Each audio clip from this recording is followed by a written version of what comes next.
গুছিয়ে কাজ করতে গেলেও অনেক মায়েদেরই সেম সমস্যায় ভুগতে হয়। প্রতিটি মায়ের ছোট সন্তান নিয়ে কাজ করাটা, প্রত্যেকটা জিনিস গুছিয়ে রাখাটা যতটা কষ্টদায়ক নয়, সারাদিন পর ঘরে এসে যখন তার স্বামী বলে, সারাদিন কি এমন কাজ করো যে এই জিনিসটা গুছিয়ে রাখতে পারো না, এইটা সব থেকে বেশি বেদনাদায়ক এবং কলিজা ফেটে যাওয়ার মতো কথা।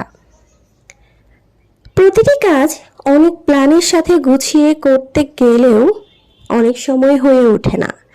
দেখা যায় প্রতিটি কাজেই বারবার ব্যাঘাত ঘটা। একটি ছোট্ট সাধারণ জিনিস এক জায়গা থেকে অন্য জায়গায় গুছিয়ে রাখতে গিয়েও ছোট বাচ্চাটির কান্না অথবা তার বিভিন্ন ধরনের বাহানা অথবা যে কোনো সমস্যা তৈরি হয়।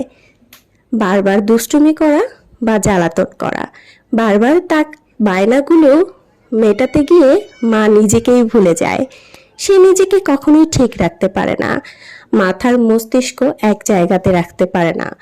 অথচ সেই তার প্রিয় মানুষটাই এসে বলে, মাথার মধ্যে কি এমন রাখো, সামান্য জিনিস মনে রাখতে পারো না? এই কথাটি শোনার পরে সে নীরব হয়ে শুধু শুনতেই চায় সে আর কি মন্তব্য করলো। সেই ছোট্ট বাচ্চাটির মা শুধুমাত্র এইটুকুর অপেক্ষায় থাকে তার সন্তানটা কবে বড় হবে এবং সে সুন্দর করে ঘরের প্রত্যেকটি কাজ গুছিয়ে করবে। রান্না করতে গিয়েও হাজারো সমস্যায় পড়তে হয়।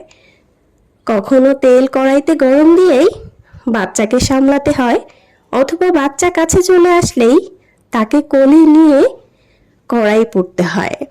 অনেক সময় বাচ্চা শরীরে আসবে বলে বাচ্চাকে সামলাতে না পেরে নিজের হাতটা পুড়তে হয়। কিন্তু দিন শেষে শুনতে হয়, সারাদিন কি এমন কাজ করো। অথবা রান্নায় একটু ত্রুটি হলেই, রান্না করেও ভালো করে রান্নাটা শিখতে পারোনি, আরও হাজার হাজার কথা। এই ছোট্ট বাচ্চার মায়েটিকে মন্তব্য করা হয় বুঝে এবং অনেকেই না বুঝে করে। তবে যেসব মানুষগুলো তার সাথে থাকছে, প্রতিনিয়ত সব কিছু দেখছে, সেই সব মানুষগুলিও একটা সময় বাচ্চাকে রাখতে গিয়ে প্রচুর পরিমাণ বিরক্ত হয়ে যায় এবং মাকেই আবার অভিযোগ করে। মাকেই বলে, এই বাচ্চাটা কি সামলাতে পারো না? এই বাচ্চাটাকে সামলাতে গিয়েও তোমার হাজারটা কথা বলতে হয়, আরও অনেক অনেক কথা। সব কথা তো বলা যায় না, সব কথা ধরাও যায় না। তবে সেই সব বিবেকহীন মানুষদেরকে বলবো, একটু সহযোগিতা করলে সব কিছু সুন্দরভাবে করা সম্ভব। তাই একটু সহযোগিতা করুন।